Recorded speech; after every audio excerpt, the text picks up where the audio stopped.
께서 주시는 말씀은 에베소서 2장 19절에서 22절입니다. 에베소서 2장 19절에서 22절 함께 읽겠습니다. 2장 19절에서 22절까지 함께 읽겠습니다. 시작. 그러므로 이제부터 너희는 외인도 아니요 나그네도 아니요 오직 성도들과 동일한 시민이요 하나님의 권속이라. 너희는 사도들과 선지자들의 터 위에 세우심을 입은 자라. 그리스도 예수께서 친히 모퉁이 돌이 되셨느니라. 그의 안에서 건물마다 서로 연결하여 주 안에서 성전이 되어가고 너희도 성령 안에서 하나님이 거하실 처소가 되기 위하여 그리스도 예수 안에서 함께 지어져 가느니라. 아멘. 오늘 교회의 표지 계속 전하도록 하겠습니다. 우리가 교회의 표지는 본질적으로 하나만 얘기하라면 여기에 다 포함됩니다. 교회의 얼굴, 그곳이 교회라고 불려질 수 있는 그 교회를 나타내는 표지는 얼굴은 하나. 그게 뭐죠? 그게 하나님의 말씀이다. 근데 그 말씀이라는 것이 조금 더 구체적으로 얘기하면 그 교회가 근본적인 교리를 떠나지 않은 성경 해석과 또 그러한 근본적인 교리에 어긋나지 않는 말씀을 선포한다면 거기에 무엇이 있다고 봐도 되는 거예요? 교회가 존재한다.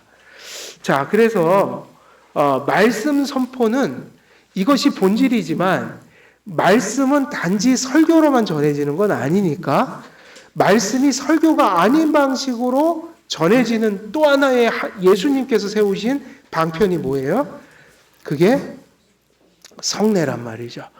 왜 성례를 교회 표지에 넣냐면 말씀에 종속되어 있기 때문이에요. 그러니까 교회가 복음을 전하는 두 가지 방법은 설교하는 것과 의식적으로 복음을 전하는 거니까 성례가 이거는 예수님이 친히 정하신 것이거든요. 그리고 이 말씀과 성례를 지켜내는 그것이 무엇이라고 봐야 돼요? 그것이 권징이다. 그래서 교회의 표지를 세 가지로 보통 보죠. 말씀, 성례, 권징이에요. 이와 같이 참된 교회의 표지인 말씀의 선포와 성례의 준수는 반드시 열매를 맺고 하나님의 복을 증진합니다. 그 말씀의 표지가 분명한 곳에는 반드시 무엇이 나타난다고 했냐면 하나님께서 열매를 맺게 하시는 복이 존재한다. 그러니까 이 이야기도 좀 그거 비슷하죠. 하나님의 말씀 교리가 인풋이 되면 반드시 뭐가 나타난다는 거예요?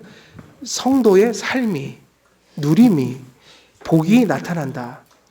그러므로 아무도 이러한 표지를 가진 교회의 권위를 멸시하거나 다시 말하면 이 표지가 합법적으로 드러나도록 하는 게 사역이란 말이에요. 설교하고 성례를 집행하고 권징을 실시하는 게 이게 지금 장로교 정치에서 다루는 되게 중요한 부분들이에요. 그러니까 이거를 똑바로 한다는 거예요. 장로교 정치는. 나머지 세세한 것들이 있지만 나머지는 뭐죠? 질서 있게 성도들이 모였으니 그러니까 다시 말하면 품위 있고 질서 있게 해서 교회가 덕을 세우기 위해서 성경에는 없지만 룰을 정하기도 하죠. 그건 성경에는 없는 룰일 수도 있는 거예요. 하지만 이 모든 것들이 성경에서 주신 그 하나님의 뜻을 받들어서 교회를 사역해 가는 것이라고 할 때 그 사역의 중심에는 이러한 말씀의 표지가 들어있다. 결국은 한길교회라는 곳이 그리고 수많은 교회들이 왜 주님 오실 때까지 힘써 행해야 될 일이 뭐인 거예요? 교회가 교회의 표지를 드러내는 방식으로 세워져 간다. 그러니까 왜 교회는 항상 그랬잖아요. 비전을 제시해야 된다. 그리고 매번 이렇게 해마다가 이렇게 걸어놓기를 좋아하잖아요. 근데 저는 그 생각이 있어서 안 거는 거예요. 뭘 그렇게 많은 것들을 맨날 1년마다 바꾸냐. 다 여기서 결정이 되는 거다. 뭐냐면 말씀의 표지를 그 교회가 얼마큼 드러내느냐 성숙하게. 말씀 선포, 교리, 그리고 그런 교회 질서라는 것들은 다 하나님의 교리와 복음이 교회로서 이렇게 그들을 부르셨다고 할 때 그런 부르심이 가시화되는 게 결국 이러한 모습인 거예요. 그러니까 교회는 항상 결국 주님 오실 때까지 무엇을 위해 존재하냐면 하나님이 주신 교회의 표지가 교회와 성도들의 삶을 통해 신앙 고백과 삶으로 드러나는 거. 그러니까 가시화돼야 한다. 그러면 매년 우리가 기도하고 해야 될 일은 뭐냐면 그게 드러나도록 하는 거예요. 그래서 장로님도 저도 항상 기도할 때 그렇게 기도하죠. 말씀과 참된 신앙 고백과 그리고 교회의 질서 안에서 겸손하고 사랑하며 세워가게 해주옵소서. 그러니까 주님 오시는 날까지 한길교회는 그걸 위해서 하는 거지 다른 어떤 사명이 존재하는 것이 아니에요. 그것이 됨으로 인해서 무슨 세상의 사람들에게 빛과 소금 역할도 하는 것이고 또 뭐 선교도 하는 것이고 수많은 사역의 종류는 많지만 이것이 세워지지 않으면 교회로서 바르게 기능을 할 수가 없다. 나머지는 그것이 세워져서 거기다 세워가야 하는 것이죠. 그래서 교회의 표지는 되게 중요한 것입니다. 그래서 교회의 권위라고 하는 것은 결국 뭐예요? 권위주의적인 어떤 걸 얘기를 하는 게 아니라 이런 것이 소위 말하면 사람들이 이제 어떤 직분이라는 것이 이것을 감당한다고 할 때 그것을 할 수 있는 권한을 달라는 것이고 이해가 됩니까? 그 하나님이 명령하신 일을 성경의 모습대로 사역을 할 수 있는 권위라고 하는 거죠. 그러니까는 목회자나 장로님이나 뭐 직분을 가진 자들의 내재적 권위가 아니란 말이에요. 내재적 권위하고 좀 달라요. 기능적 권위지. 그러니까 내재적 권위는 무엇을 의미하죠? 그러니까 내재적 권위는 이렇게 말하면 내재적 권위로 이해를 하고 계신 거예요.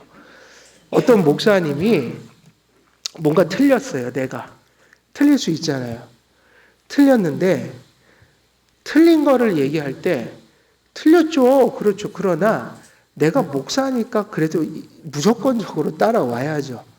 내가 틀린 얘기를 하지만 목사가 얘기하는 거니까 무조건 따라오면 잘 되는 겁니다. 결과적으로. 이렇게 얘기하면 그거를 무슨 권위로 이해하고 있는 거예요? 목사직을. 내재적인 거죠. 그냥 내 안에 주신 거니까 목사기 때문에 쫓아오는 거죠.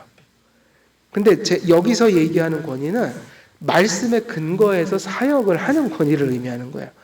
그러면 말씀을 따라서 설교하고 말씀을 따라서 훈육하고 말씀을 따라서 책망하고 말씀을 따라서 당회가 권징을 할 때 그 권위는 어디서 오는 거죠?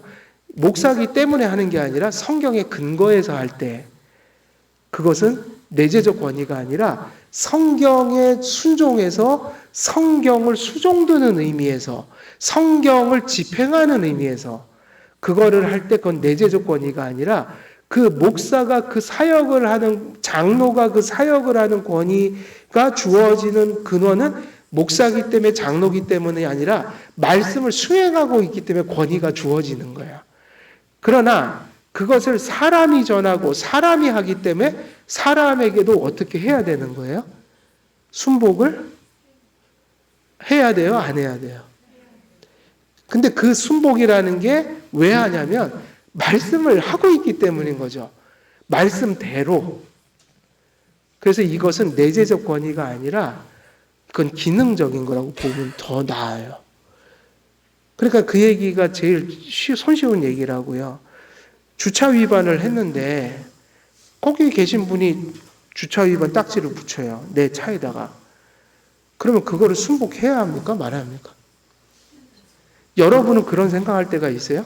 저 주차 위반을 딱지를 붙이는 분이 대단하셔서 여기 붙일 수 있는 거다. 그래서 받는 건 아니잖아요. 그분 모르잖아요. 얼굴도 모르는 사람이 와서 붙이는데 그냥 가만히 계시잖아요. 당하고 계시잖아요. 당한다는 게 아니라 법을 집행하고 있잖아요. 법을 따라서 그냥 그 사람은 법을 집행하고 있을 뿐이기 때문에 법이 무서워서 그분이 붙이는 걸 내버려 두니까 그거 비슷한 거라고요.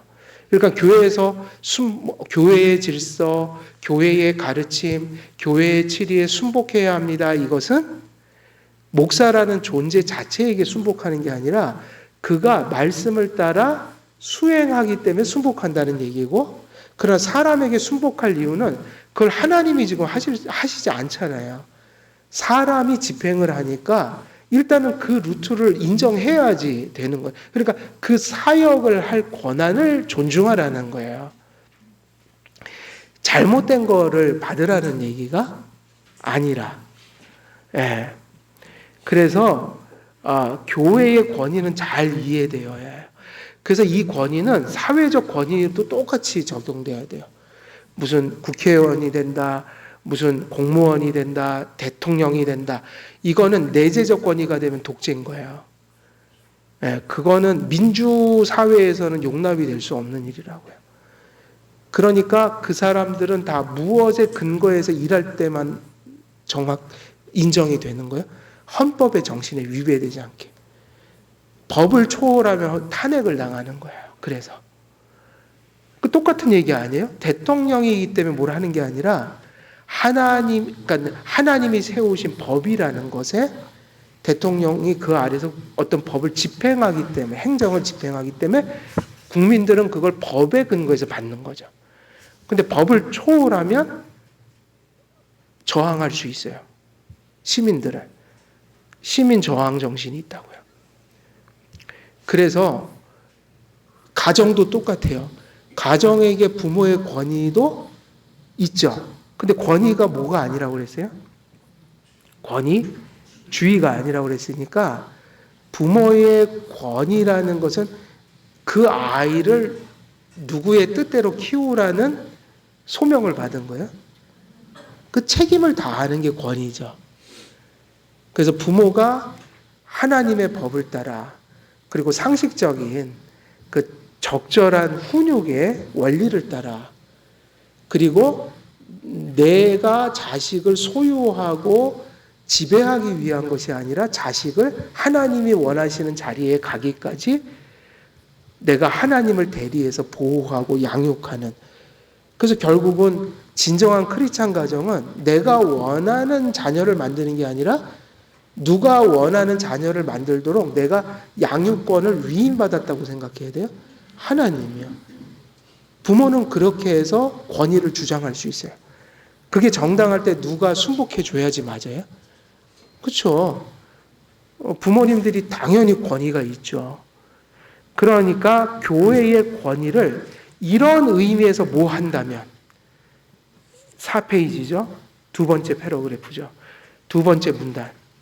멸시하거나, 이 권위를 멸시하거나, 교회가 정당한 하나님의 말씀과 질서를 따라 권고할 때 그걸 어떻게 하면 배격하거나, 이건 다 부당한 것이에요. 그러니까 목사님들이 내가 목사니까 틀려도 순종해야 돼, 이 얘기도 궤변인 거고, 그리고 정당한 권위를 받지 않는 교회도 건강한 교회가 될 수는 없어요. 그러니까 이게 왜 안 되냐면 이 둘 다가 왜 폐해가 될까요? 우리는 이걸 왜 폐해로 여기냐면 내가 기분 나빠서가 아닌 거예요. 그런 얘기가 아닌 거예요. 뭐냐면 그리스도의 통치가 일어날 수 없다는 얘기예요.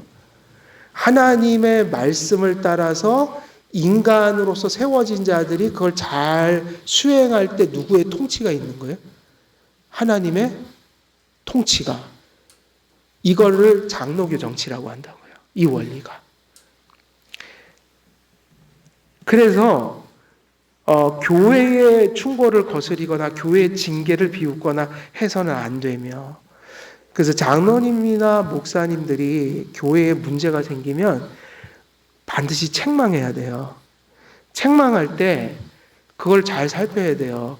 말씀에 근거해서 교회의 유익을 위하여, 그 성도의 영적 생명을 위해서, 건강을 위해서 책망할 때 그것을 순복해야 합니다. 또 목사와 장로는 자기 감정이나 자기 권위로 그들을 이렇게 하는 게 아니라고요. 그렇게 해서는 안 된다고요. 어찌 보면 단에서 내려가서 목사와 장로가 책망하거나 권징하는 것은 그것은 사역의 일부를 하고 있는 거예요. 성도들이 볼 때도 그렇게 판단이 돼야 되고 또 그렇게 행할 때 성도님들도 그걸 사역으로 인식을 해야지 목사가 지금 나한테 개인 감정이 안 좋아서 이런 식으로 받아들이면 권징이 어떻게 될까요? 존재할 수 있어요? 없어요? 없다고요. 못하죠. 교회의 권징이라는 건 되게 단순해요. 사회는 강제성을 띄어요. 그죠? 잡아가요. 벌금을 내야 돼요. 교회는 그 강제성이 있을까요? 없을까요? 없다고요. 하나님의 권위로 이해가 되어야 되고 그분들이 그걸 믿음으로 하나님의 권위로 이해해서 스스로 복종을 해줘야 되는 거지 교회에는 사법체계가 없다고요. 중세처럼 종교재판소를 두고 밖에서처럼 고문하고 때리고 뭐 벌금을 물리고 감금을 하고 이런 방식이 아니라고요. 사회는 그렇게 해야지 맞아요. 달리 방법이 없으니까. 질서 유지가 되려면. 근데 교회는 영적인 원리이기 때문에 물리적인 힘으로 그걸 하는 게 아니라 말씀으로 깨닫게 해서 하는 거예요. 그러면 그거를 거부하면 어떻게 되겠어요? 거부하면 그냥 거부를 당하는 거라고요. 강제성을 띨 수가 없어요. 그래서 마지막 카드가 뭐냐면 쫓아내는 거예요. 그것이 안 되면 나가시오. 이게 최대한 우리의 그 안전장치예요. 그러니까 교회에서 권징이라는 권위가 이런 게 얼마나 세상과 다른지 몰라요. 그러니까 믿음과 그 성숙도가 없으면 장로교회는 아무것도 못해요. 이해가 되십니까? 그 교회가 하나님의 말씀과 교회 질서를 그 교육을 통해서 깨달은 것만큼, 설교를 통해서 깨달은 것만큼 그만큼 시행이 되는 거죠. 왜냐하면 안 받아들이면 끝이니까 되질 않은 거죠.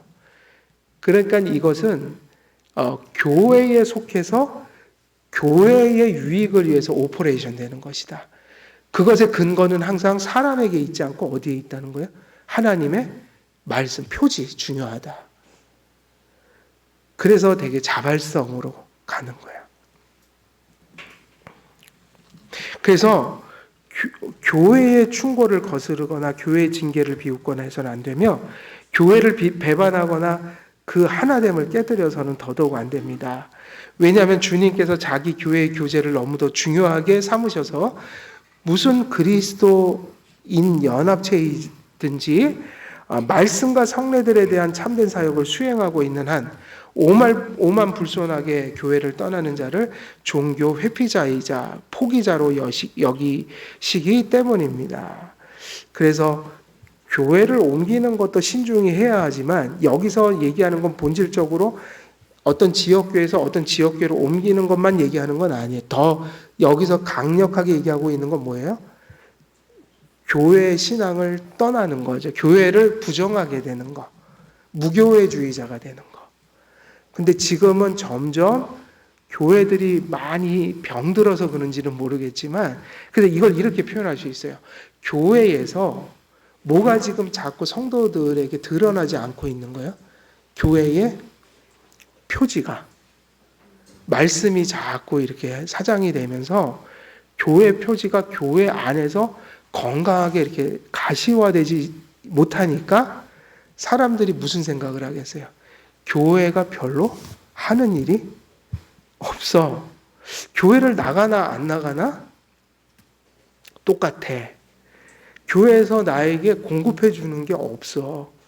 거기에 더 나가서 막 이상한 설교 듣고 오면 아니 오늘 가서 더 귀가 더러워져 갖고 왔어. 이렇게 되는 거예요. 근데 그런 일이 요즘에 있는 것 같아요. 적지 않게. 그러니까 성도님들은 기본적인 상식이 있는데 교회가 상식을 벗어나니까 세상에서만 못한 얘기를 듣고 오는 거예요, 교회에서. 그러니까 무슨 생각을 하겠어요? 아, 교회는 어찌 보면 아무런 소용이 없는 것이구나 해서 그냥 나 혼자 신앙생활하는 게 낫겠다. 그 수가 지금 수만 명이래잖아요. 수만 명? 더 됐겠죠? 장로님? 그래갖고 몇 명인지는 모르지만 근데 그게 안타까운 거예요. 교회 책임이 너무 크고 그렇다고 해서 또 교회를 떠나면 안 된단 말이에요. 그래서 아까 그 얘기를 하죠. 최대한 그래도 거기보다 난 데를 가시면 되잖아요. 완전한 교회는 우리가 찾을 수가 없고요. 그러니까 뭐가 있으면 돼요? 부족하지만 진정성, 그 방향성. 근데 아직은 미숙한데 그래도 그 교회는 계속 그곳으로 가겠다라는 의지가 있는 거란 말이에요. 그럼 내가 그곳에 가서 기여하면 되잖아요. 그러니까 적어도 어떤 일이 있어도 교회를 부정하는 일이 있어서는 안 된다. 예전에도 그런 일들은 있었어도 지금처럼은 안 했다고요. 지금의 가나안 성도들은 거의 교회를 부정한다고요. 너무 많아진 거예요. 이제 안타깝지만 이것이 현실이다. 그래서 지금 교회 사명이 뭘까요? 그래서 이 시대의 교회 사명은 숫자 늘리는 게 아니에요. 정말로. 숫자가 아니라 교회의 얼굴을 분명하게 만들어가는 거예요. 세워가는 거예요. 교회가 교회다워지는 거예요. 교회다워진다는 의미는 각 사람마다 다 달라서 세상적인 생각을 하는 분도 계시고, 그러니까 저마다 생각대로 본성대로 만들면 안 되고 내가 바라는 교회를 만들면 안 된다고요. 불편하더라도 그게 하나님 말씀에 맞아서 그렇게 가는 교회가 돼야 돼요. 이해되시죠? 건강한 교회는 성경적인 것이다. 우리 그 얘기 많이 쓰잖아요. 영적인 교회, 영적인 삶. 그런데 영적이란 말이 무엇이냐면 저는 한국은 영적이란 말을 쓸 때 샤머니즘적으로 써요. 영적이라고 그러면 최대한 최소한 축지법 정도는 돼야 돼. 그런 걸 보여줘야지 되는 거예요. 장풍도 가끔 쓰면서 이렇게 탁 안 넘어가죠. 우리가 아무래도. 예. 그게 무슨 얘기냐면요. 영적이라는 얘기는 성령이 충만한 교회예요. 진짜 영적이란 말은 성령이 역사하는 곳, 성령님이 충만하신 곳, 그분이 통치하시는 곳. 그런데 성령이 충만하고 역사하는 곳은 어떤 곳이냐면 우리에게, 그건 안 보이잖아요. 성경적인 것이 영적인 거라고요. 성경에 충실한 것이 영적인 교회인 거예요. 그래서 그 기준을 똑바로 가지세요. 영적인 게 뭐지? 하나님 말씀을 분명하게 나타내고 고백하고 따라가는 곳이다. 그래서 왜 우리가 이러한 교회의 권위를 소중히 여기냐면 주님께서 자기 교회의 교제를 너무도 중요하게 삼으셔서, 아까 이게 어느 정도로 중요하게 여기셨죠? 에베소서에서는 심지어는 복음 자체가 뭐였어요? 사도 바울이 받은 계시의 복음이 뭐였어요? 내용이 한 사람이 구원받는 것과 그들이 교회를 이루는 거였다고요. 이방인과 유대인이 아무런 벽이 없이. 그럼 우리들에게 지금 오면 이런 것이 너무 중요해져. 제가 왜냐면 지금 교회를 가는 데마다, 목사님 만나는 데마다 계속 그 얘기가 들려와요. 교회가 정치화가 돼 있다. 그 교인들이 성경 때문에 싸우는 게 아니라 정치적 입장 때문에 싸워갖고 상처받고 막 나간대요. 참 꼴불견이다. 교회 와서 차라리 나가려면 진리를 위해서 뭔가 하다가 마음이 상해갖고 그러면 되는데, 민주당이냐 국민의힘이냐 이거 갖고 싸우다 나가셨대요. 그리고 목사님들 미치려고 하는데 또 대다수 목사님들 그걸 조장하고 있고, 조장한다니까요. 자꾸 누구 찍으라고 은근히 독려하고, 심지어는 강제적으로 독려하고. 그게 무슨 얘기냐면 그 복음에 철저히 위배된다. 예수님이 그렇게 좋아하셨던 게 뭐였어요? 이방인과 유대인이 벽을 허물었다. 막힌 담을. 근데 한국교회는 막힌 담을 쌓아가고 있는 거예요. 주님이 허물었더니 여리고성을 다시 지었다가 저주받았잖아요. 여리고 깨졌는데 뒤에 가서 한참 있다가 짓잖아요. 다시. 어떤 건축가가. 저주했다고. 죽었어요. 그게 무슨 얘기냐? 교회는 학연, 지연, 그리고 각자의 성향, 취미, 관심사 이런 거 아니에요. 더군다나 정치적 입장은 교회에서 아무런 의미가 없고요. 이렇게만 하시면 돼요, 여러분들이. 뭐 어떤 당에 들어가서 선거운동 하셔도 돼요. 근데 법을 어기지 마시고 그건 밖에서 하시고. 그러니까 토가 달리죠.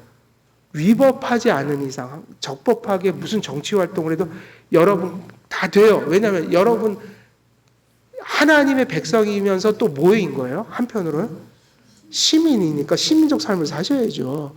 밖에 나가서는 싸우세요. 정당은 원래 싸우는 거니까. 좌익과 우익이 싸우는 게 양날개로 날아가는 거 아닙니까? 그건 알아서 하십시오, 밖에서. 뭐 피켓 들고 그러다가 제가 지나갈 때 또 모자 쓰고 1번 하는 걸 제가 또 보면은 그냥 아유 수고하십니다 그러고 가면 돼요. 대신 저한테는 저기 뭐 찍어달라는 소리 하지 마시고. 그 얘기가 왜 중요하냐면 교회에서는 예수님 외에는 하나 될 근거가 없어요. 그래서 다른 차이들은 그게 부도덕하거나 사회를 어지럽히거나 교회를 이런 내용만 아니면 시민적으로 대한민국이 준 그 권리 있잖아요. 정치적 권리를 다 하셔도 돼요. 어느 날 텔레비 나오셔도 돼요. 근데 저하고는 상관이 없는 일이에요. 대신 교회 따고 보면 딴 얘기 하지 마시고 예수님 얘기만 하시면 돼요. 교회에서 그런 얘기를 한다면 이런 내용이에요. 하나님의 말씀과 도덕에 어긋난 것이 정치 세계에서 일어날 때 목사는 어떤 편을 드는 게 아니라 그것이 말씀에 위배된 악한 행동이니까 성도님들이 시민으로 살아갈 때 그런 것에 동조하지 마십시오. 그건 책망받아야 될 일입니다. 기독교인의 양심을 건드릴 정도의 악을 행할 때는 목사가 그때는 정치적 중립성 속에서 바른 말을 해줘야 돼요. 뭐 예를 들면 정치적으로 학살이 일어날 때 목사가 그건 지금 지도자가 하나님 앞에서 해서는 안 될 일을 하고 있습니다. 백성을 돌보라고 세우셨는데 시민사회에서 이런 일이 일어납니다. 이거 해도 돼야 안 돼요? 이 정도는? 이거는 정치 편을 드는 게 아니라 도덕적인 얘기를 하고 있기 때문에 설교에 가능한 얘기예요. 그러니까는 이게 무슨 얘기입니까? 교회는 말씀의 표지에 근거해서 하나님의 말씀, 교리, 질서 속에서 예수 그리스도의 통치 안에서 하나 됐으니까 우리가 다른 이유로는 갈릴 필요가 없다는 얘기예요. 싸울 일도 없고 갈릴 일도 없다. 혹이 문제가 생긴다면 거기서 잘못돼서 일어나는 거죠. 교회의 표지, 말씀, 신앙 고백, 교회 질서 이런 것이지 절대로 세상적인 게 교회로 흘러들어오면 안 돼요. 그거는 여러분들이 시민의 자리에서 하세요. 교회로 왔을 땐 시민이 아니라 성도로서. 그러니까 교회는 질의를 하는 거라고요. 저 법원에서 뭘 해결해 주는 게 아니라 우리가 해결해야 돼요. 예수님이 가르쳐 주신 방식으로. 그래서 예수님께서요, 교회의 교제를 너무도 중요하게 삼으셨다. 이방인과 유대인이 하나 되는 그런 모든 세상적인 것이 사라지고 그 다양성들이 예수님이란 이름으로 한 몸이 돼서 서로 사랑하고 함께 하나님의 나라를 향해 가는, 연합하는 이거를 예수님이 복음이라고 했잖아요. 에베소서 보면. 그러니까 이것이 중요하다. 그래서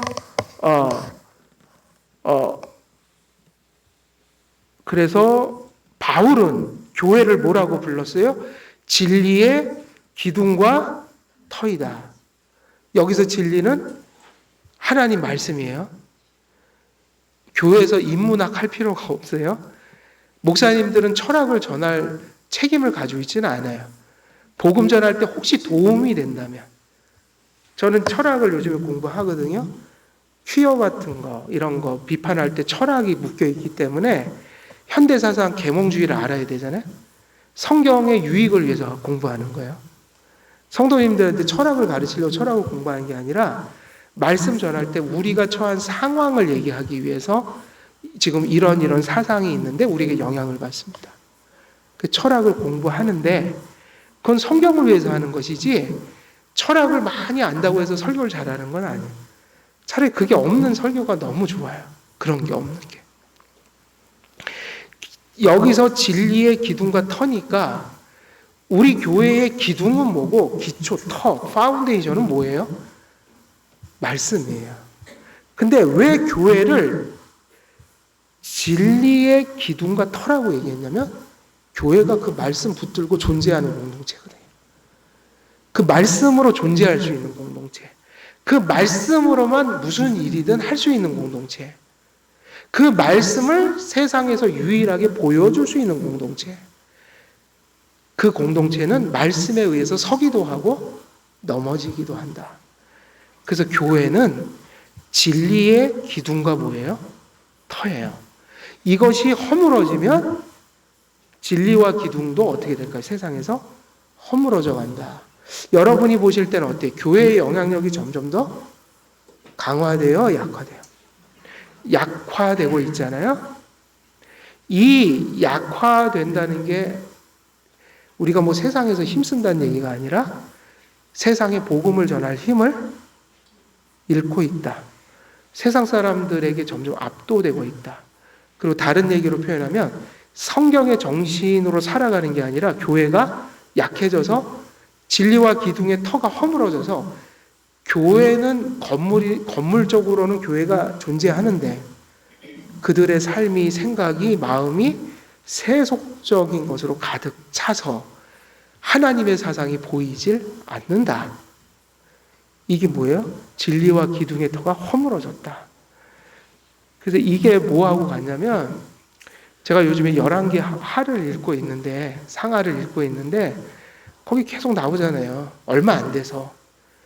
벌써 유대나 이스라엘이나 초기부터 부패에 가서 다윗, 솔로몬의 통치가 끝나자마자 이스라엘은 다 우상 숭배자가 돼요.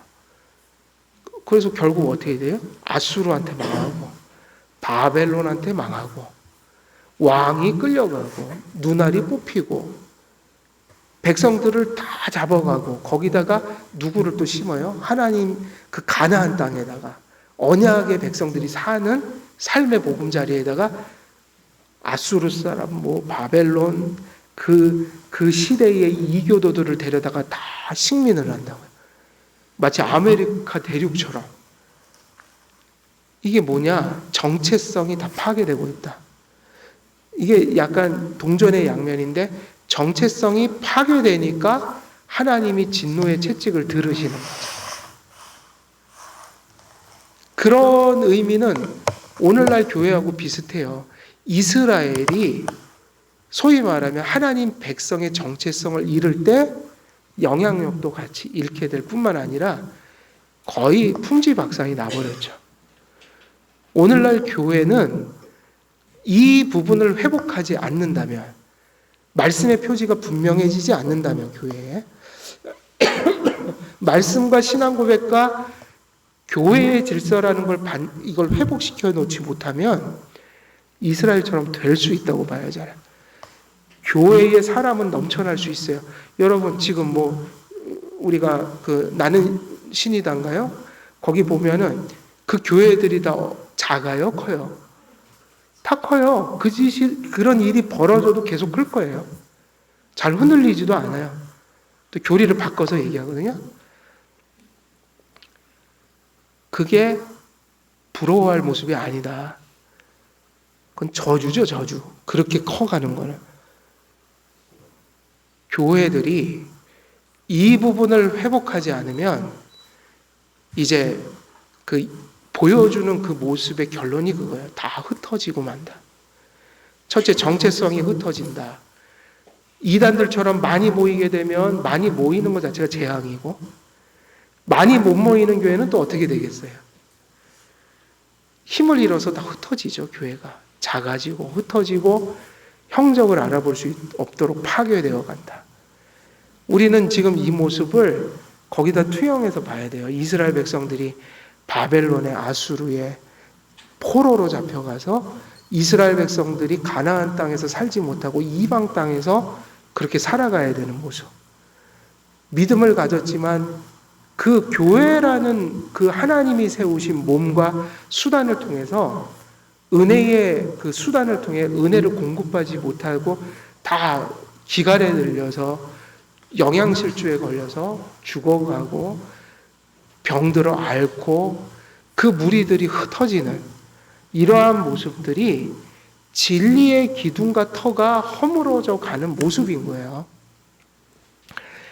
저는 두 가지가 다 슬픈데, 작은 교회들은 교회가 지탱될 수 없을 만큼 너무 작아져서 모든 게 현실적인 거나 영적인 거나 교회를 운영할 수 없게 해서 폐쇄 신청을 내요. 노예사는.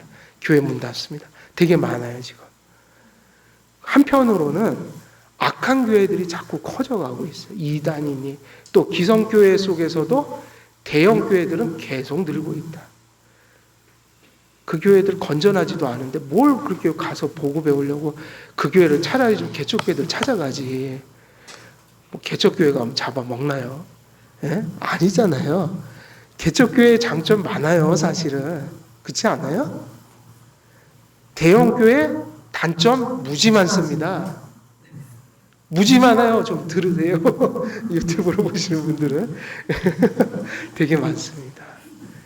근데 바르지 못한 교회가 커가는 것 자체가 재앙이에요. 자꾸 대중성을 만들거든요, 그게. 그러니까 교회가 커지면 분립해서 적당한 수로 줄이고 건강한 교회들이 자꾸 많아져야죠, 지역에. 그죠? 막 곳곳에 생기고. 잘못된 교회는 망해야 되고, 악한 교회들은, 이단 교회들은 망하는 게 답인 거예요. 망해서 나쁜 영향을 끼치지 못하도록. 지금 반대가 돼가고 있어요. 어렵다. 진리의 기둥과 터, 그리고 또 교회는 뭐라고 그랬죠? 하나님의 집이에요. 왜냐하면 그곳에 하나님이 통치하시고 그곳에 하나님의 식구들이 있거든요. 성도들이 있잖아요. 하나님의 집이다. 하나님께서는 교회를 통해 진리를 지키는 수호자로 삼으시고 진리가 세상에서 소멸되지 않도록 하십니다. 이게 교회의 가장 중요한 것은 말씀의 표지를 지키고 더 드러나도록 끊임없이 노력하는 거예요. 왜? 교회를 통해 진리를 지키는 수호자로 삼으시고 그랬잖아요. 진리가 세상에서 소멸되지 않도록 하십니다. 진리는 어디를 통해서 전하시고 지키시고 하시는 거예요? 교회를 통해서. 개인이 할 수 없는 일입니다. 개인이 할 수 없어요. 그러니까 우리 교회가 장로교회, 건강한 장로교회를 세운다고 하는데 한계가 있을까요? 없을까요? 있죠? 우리 교회 아무리 잘해도 그건 불완전한 거예요. 왜냐하면 교회 자체가 개교회가 아니라 뭐기 때문에? 공교회이기 때문에. 공교회가 다 그렇게 다른 모습으로 가고 있으면 우리 교회가 아무리 대단해도 이룬 게 아니란 말이에요. 그러니까 한길교회나 이런 교회들의 소명은 할 수 있으면 우리의 그 말씀과 교리와 교회 질서를 노예 안에서나 만나는 목사님들 또 여러분들이 만나는 분들에게, 그러니까 이게 교회를 막 끌고 오고 이런 의미가 아니라 우리를 만난 분들은 적어도 그런 게 교회인가? 이런 걸 한 분이라도 깨달아서 우리 교회 안 오더라도 보편교회에 그런 분들이 많아져서 건강해지는 일. 그래서 조금씩 그런 건 있어요. 우리가 한길교회에서 우리 여기서 한 달에 한 번씩은 목사님들 만나서 공부하는데 그 개혁주의 사상을 공부를 하거든요. 장로교가 뭐냐 이런 거를 만나는데 그 안에는 정말 전도에 가까운 목사님들도 계시다. 전도 받는 듯한. 전혀 모르셔요. 그런데 장로교 목사인데도 장로교회가 뭔지를 몰라요. 그러면 공부를 한 달, 두 달 하잖아요. 그럼 어느 날 한 1년 정도 하면 어느새 그 교회에서 여기서 배운 걸 하나하나 하고 계신 거예요. 저 너무 감사한 거는, 저는 개척을 해서 좀 그래도 수월했지만, 다른 분들은 이미 세워져 있잖아요. 성도님들도 안 받으면 충돌이 일어난다고요. 근데 얘기를 들어보니까, 성도님들이 좋아하신다고. 이런 게 있었냐고 그러면서 또 도와준대요. 그래서, 이게 전도 비슷한 거구나. 이게 개혁주의라는 것도 성령님이 말씀을 깨우쳐 주셔야 하고 싶은 마음이 생기는 거죠.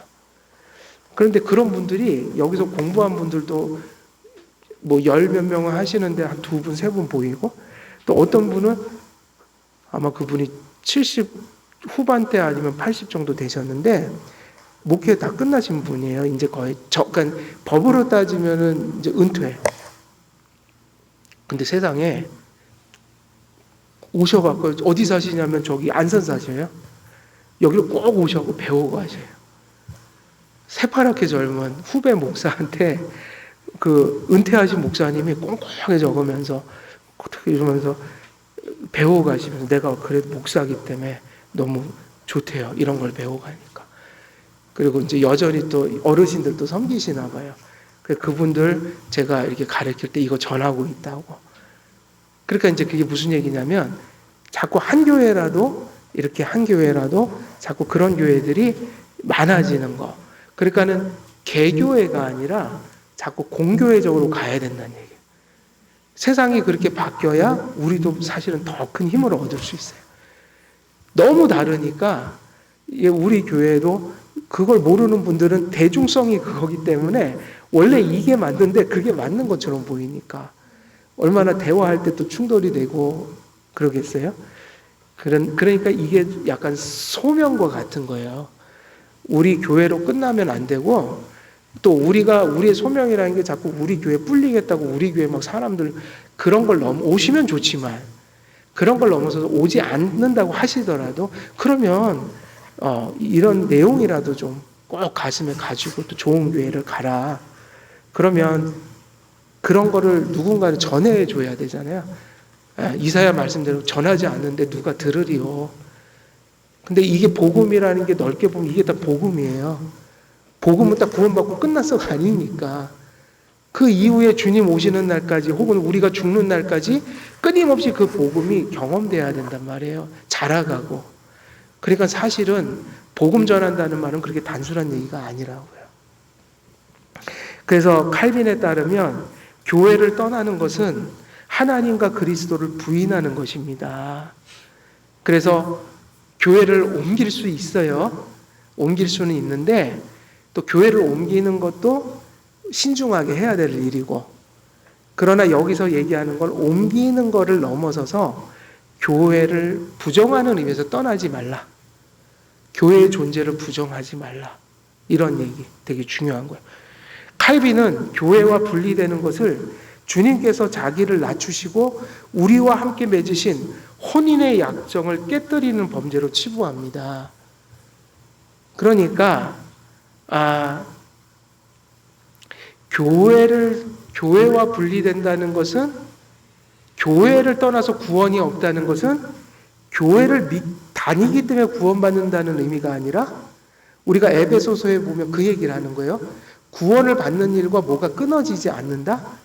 교회라는 것과 우리는 운명적으로 연결될 수밖에 없다. 결과적인 얘기다. 구원은 믿음으로 받지만 믿음으로 구원받으면 교회와 관계를 맺게 된다. 그래서 카톨릭 교회가 부패할 때 카톨릭 교회에 나왔잖아요. 나왔지만 교회를 부정하지 않고 건강한 교회를 세운 게 종교개혁이죠. 교회를 버린 게 아니라고요. 교회를 회복시키려고 했지. 그러니까 가끔은 우리가 교회 생활하다 보면 힘들 때도 있고 또 어쩔 땐 치명적인 상처를 받을 때가 있겠죠. 그게 어떤 루트를 통해서는 그때 우리는 상처가 아물 때까지는 이제 고뇌를 해야 돼요. 그건 어쩔 수 없어요. 사람이기 때문에. 그러나 그것이 상처가 아무리 크고 고뇌가 되더라도 항상 그걸 의식하면서 가야 돼. 교회를 떠날 수 없는 존재라는 거 내가. 그래서 이게 중요해요. 아이들도 방황하더라도 어디서만 방황하면 그래도 희망이 있는 거예요. 가정의 울타리 안에서 희망이 있는 거예요. 저는 가끔 그런 얘기를 한다고, 방황을 하고 별짓을 다 해도 집구석에서 해라. 이걸 박차고 나가는 건 희망이 없다. 가족은 같이 살아야 돼요. 나는 같이 사는 게 좋다고 봐요. 조금 희생하더라도, 뭘 조금 희생하더라도 아이들 양육의 기간 동안은 부모의 그늘 아래 있어야 돼. 근데 나가서 그 자라는 아이들은 정말 대단한 아이들인 거야. 우리 나는 예성이 보면 기특하단 말이에요. 그 나가서 그래도 잘해요, 보니까. 신앙도 더 좋아졌어요, 지금 보면. 근데 많은 아이들이 그렇게 또 못하잖아요. 못한다고요. 울타리 안에서 그 양은 어디를 넘어가면 안 된다고 그랬어요, 예수님이. 그게 뭐냐면 우리 안에 살아야 한다. 그래서 교회와 분리되는 것을 주님께서 자기를 낮추시고 우리와 함께 맺으신 혼인의 약정을 깨뜨리는 범죄로 치부합니다. 그러므로 참된 표지들이 있는 교회에는 그에 걸맞는 영예를 돌림이 마땅하지만 교회의 표지가 부재한 모임은 그 자체가 거부되어 마땅합니다. 이거 중요한 얘기예요. 교회의 표지가 성숙할 수만은 없으니까 조금 부족하더라도 교회의 표지가 있는 한 거기를 어떻게 해주는 게 맞다고요? 존중해야 한다. 그러나 반대로 교회의 표지가 만일 여러분이 갔는데 없다면, 뭐 예를 들면 어떤 분이 제주도로 이사 가셔서 이제 교회를 옮길 수밖에 없는데 어디 교회 갈까 이렇게 찾잖아요. 근데 그 교회를 갔더니 말씀이 완전히 잘못된 거예요. 교리가 근본적인 교리를 다 건들고 있어요. 들어보지 못한 얘기를 한다. 그리고 교회의 질서가 전혀 부재하다. 예를 들면 지금은 좀 연약하죠. 최소한 그래도 목사, 장로 뭐 이런 기본적인 걸 갖추었잖아요. 심지어는 한국은 좀 이건 특이해요. 장로교회를 모르면서도 장로교회가 아닌 데서도 장로교회를 해요. 장로들이 다 있잖아요, 교회마다. 성결교회, 뭐 감리교회도 당회를 다 가지고 있어요. 그래서 이상하다. 저기는 원래 감독제인데. 그게 참 이상해요. 형식은 갖추고 있어요. 적어도 말씀의 표지, 말씀의 근본 교리들, 적어도 복음이 전해지면 거길 교회로 인정해야 돼요. 그런데 교회의 표지가 근본적인 부분에서 뭔가 이상하다, 깨져나가고 있다, 그러면 인정사정을 보시면 안 돼요. 그러다가 여러분 영원히 걸려드는 거예요. 지금 많잖아요. 이단에 빠진 사람들이. 교회 표지가 벗어난 걸 들었던 거예요, 계속. 들으면서 계속 그 자리에 있었던 거예요. 그러다 넘어간 거예요. 그럼 왜 계속 들었을까요? 묻는 거예요. 왜 계속 그 말 같지 않은 소리를 들었을까요, 그 사람들이? 교리 공부를 안 했으니까. 교회에서 교리를 전해주지 않았기 때문에. 뜨거우세요, 열심을 내세요, 이 얘기만 듣고 열심히 일하다가 온 거예요. 일하다가. 하나님의 일이 아니라 거의 육체 노동에 가까운 일들을 막 하다가. 그러니까 그게 벌써 아주 오래전에 이상하다, 이 정도는 가야 되는데 그거조차도 안 간 사람들이 계속 듣다가 넘어가는 거 아니겠어요? 그래서 교회의 표지가 없다면, 그게 파괴됐다면 여러분 인정사정 없이 거기를 어떻게 하는 게 답입니까? 뭐 거기를 또 고쳐보겠다고 거기 또 한번 해보겠다고 이러지 마시고, 여러분 이단들 못 당해요. 우리가 바로 알지만 그 사람들 기계적으로 훈련을 받은 사람, 기계적. 그래갖고 성경의 형식과 구조를 꿰고 있다고요. 바른 구조가 아니고 되게 이상한 구조를 꿰고 있는데 딱 그 앞에 서면요, 우리가 주눅이 들어요. 이분은 우리 목사님보다 낫다. 이거 고수를 만났네. 이거 평신도라는데 이 정도네. 거기 가면 목사님은 얼마나 뛰어날까. 진짜 그 마음이 든다니까요. 그러니까 아니면 상대를 말고 뛰쳐나오는 게 답이에요. 목사님한테 얘기하세요. 어디 가서 그런 걸 들었어요. 알려줄 거예요. 아, 그거는 거기에 속한 사람들입니다. 그게 가장 안전해요. 따라서 성도들은 교회라는 이름을 내거는 모든 모임이 참 표지를 가졌는지 시험해야 합니다. 시험해야 합니다. 그건 정당한 시험이에요. 칼빈이 언급하는 교회의 표지로서 말씀 선포는 종교의 요점인 동시에 뭐가 종교의 요점이에요? 말씀의 선포니까 이건 성경 해석과 교리가 근본적으로 잘못되지 않은 것. 그러면 세세한 거는 좀 다를 수 있을까요? 없을까요? 목사님마다 다를 수 있죠. 썰이 몇 개씩 있는 게 있으니까. 그리고 때로는 오류도 있을 수 있죠. 근데 그것은 치명적인 근본적인 신앙에 영향을 줄 수 없는 오류들이에요. 바로 잡아야 되지만. 그래서 말씀 선포는 종교의 요점인 동시에 구원의 모를 초래할 만한 손실이니까 이것은 이 정도 가면 구원을 받을 수 없는 얘기를 하는 교회가 존재한다는 거예요.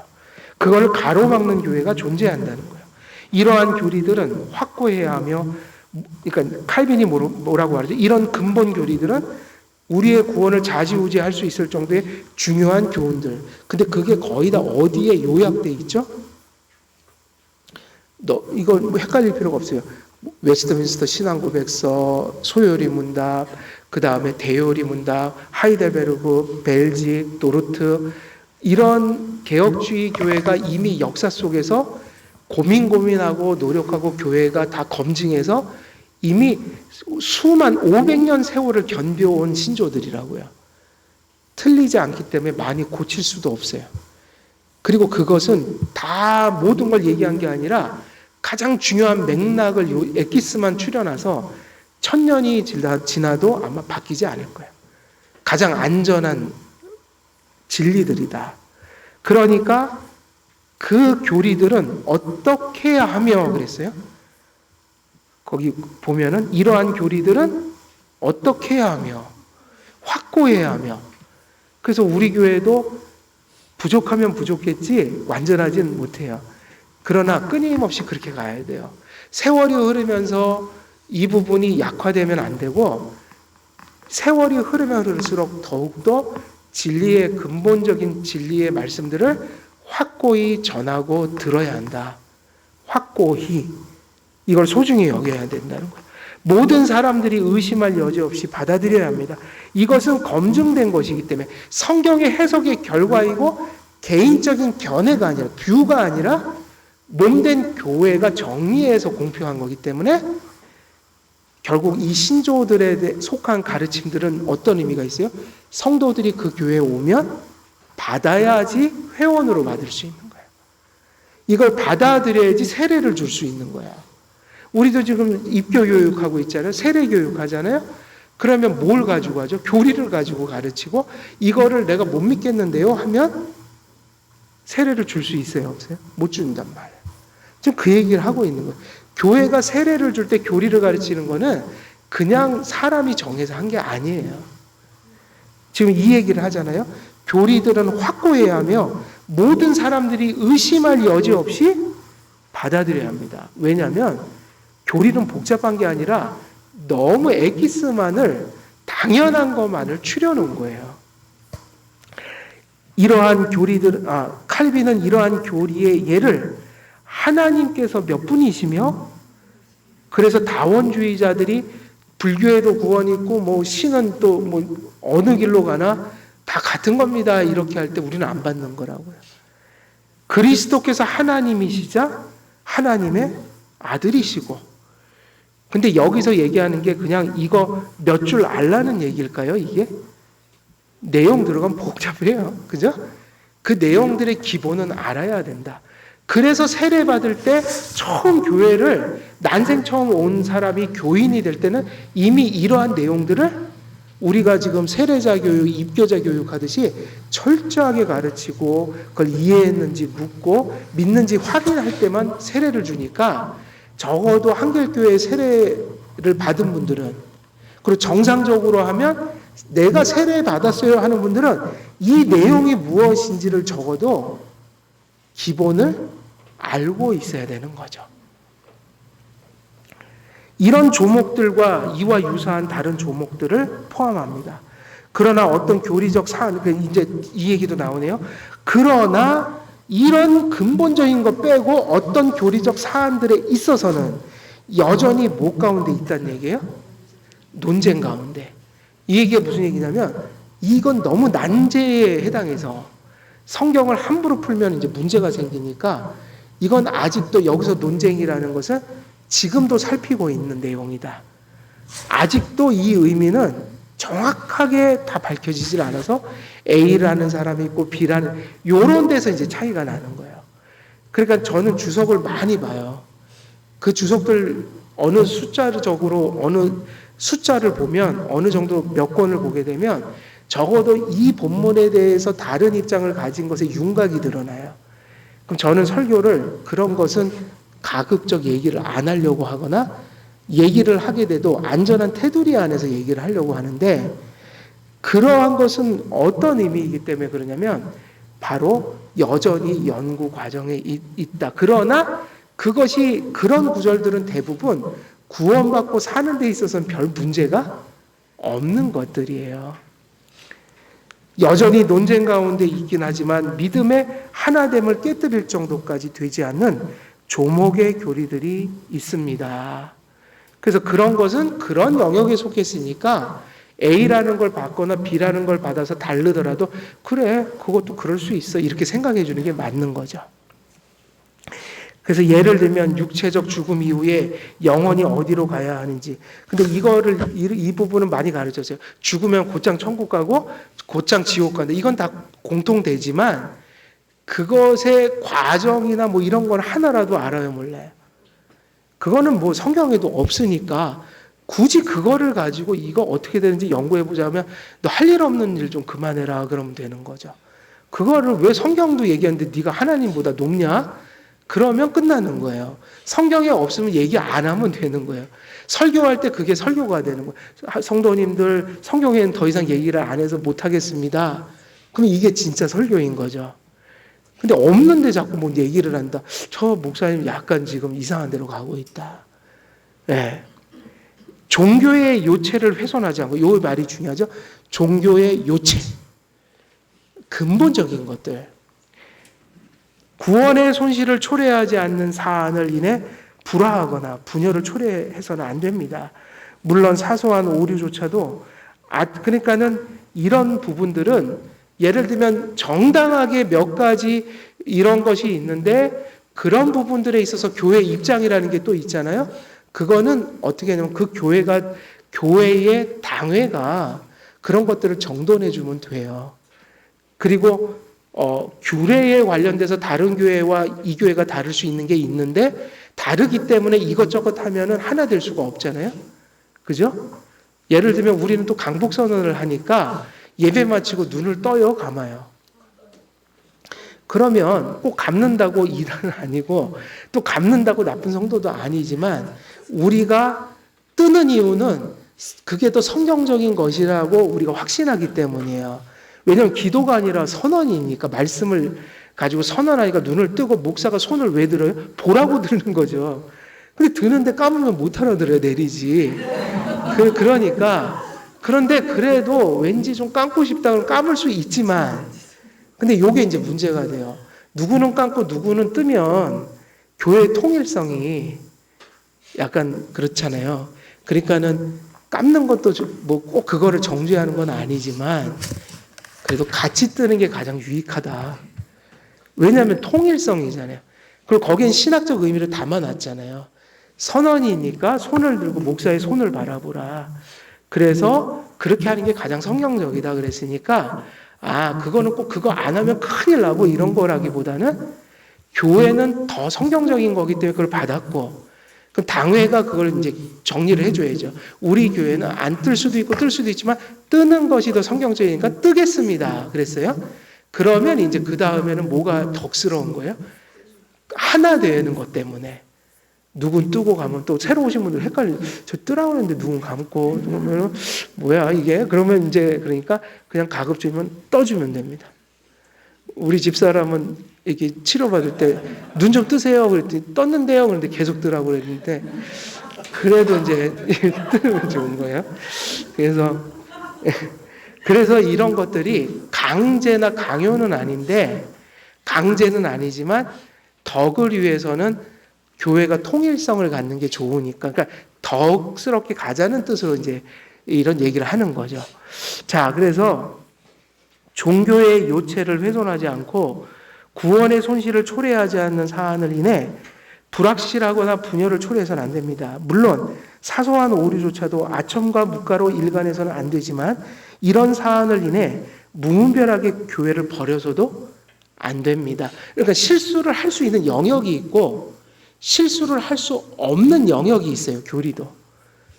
근데 실수를 할 수 있는 것은 다시 제자리를 찾아가거나 아니면 그 울타리를 넘지 않으려고 하면 되는데 이런 영역에서 일어난 문제를 참지 못해서 교회를 부정하거나 떠나가 버리면 그것은 이제 덕스럽지도 지혜롭지도 못한 처사인 거죠.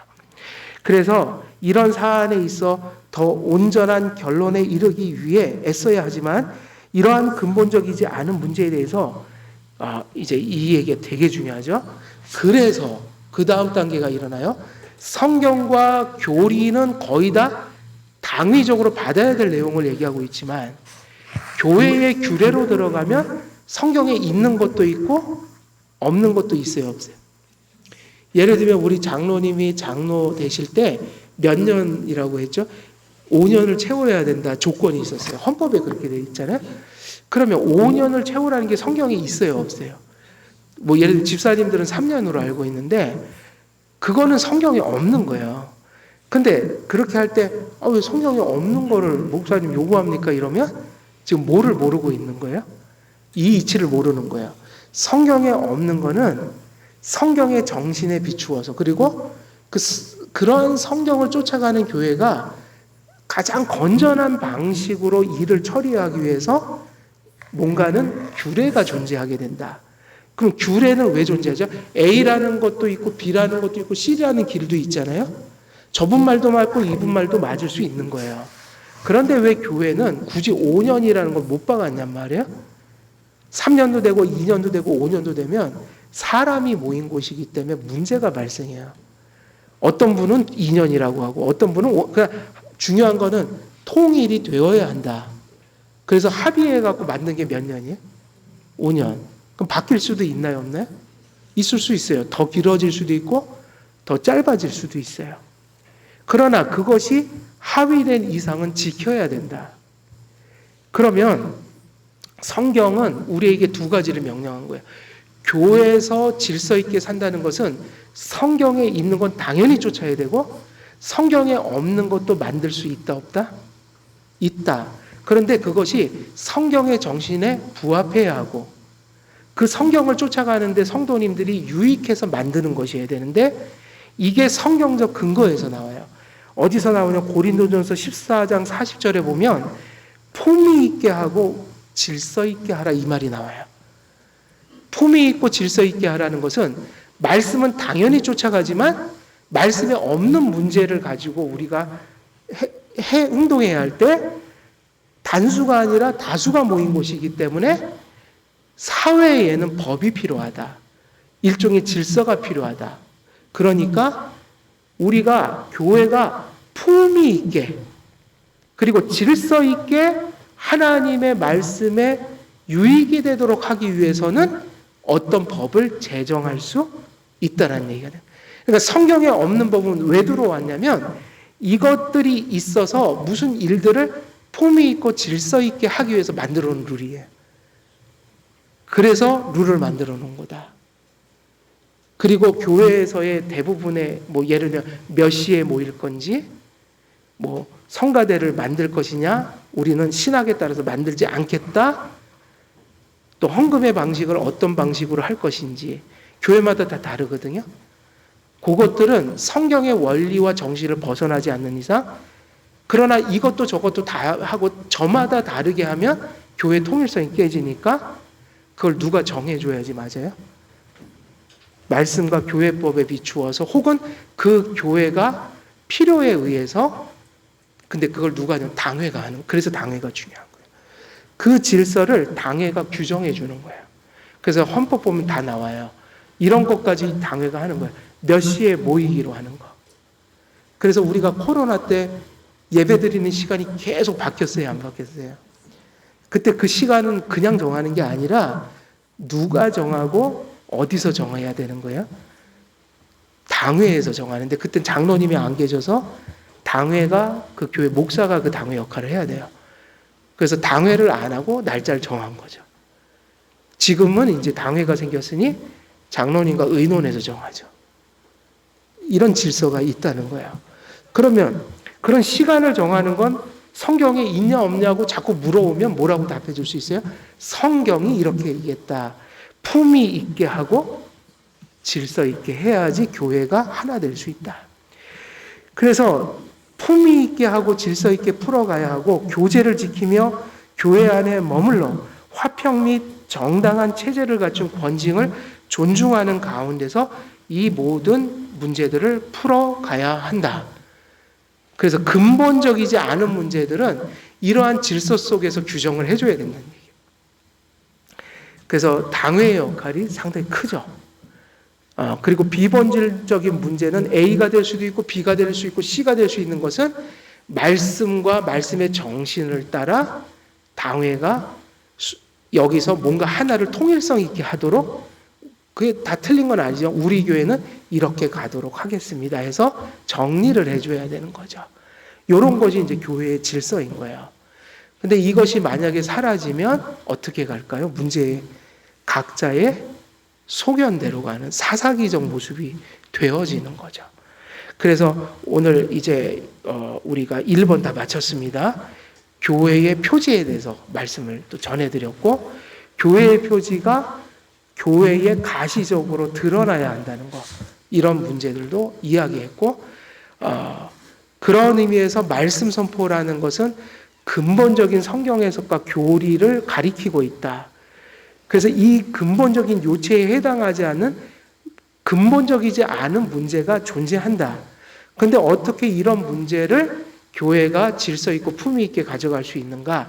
그것은 규례를 교회의 질서가 규정함으로 함께 통일된 모습으로 다양한 것들이 존재하지만 개교회 안에서는 어떤 질서 있는 모습으로 통일된 모습으로 갈 수 있도록 질서를 부여하는 그런 것들이 당회의 역할이다. 요 정도로 이제 얘기를 함으로 이제 결론은 이거죠.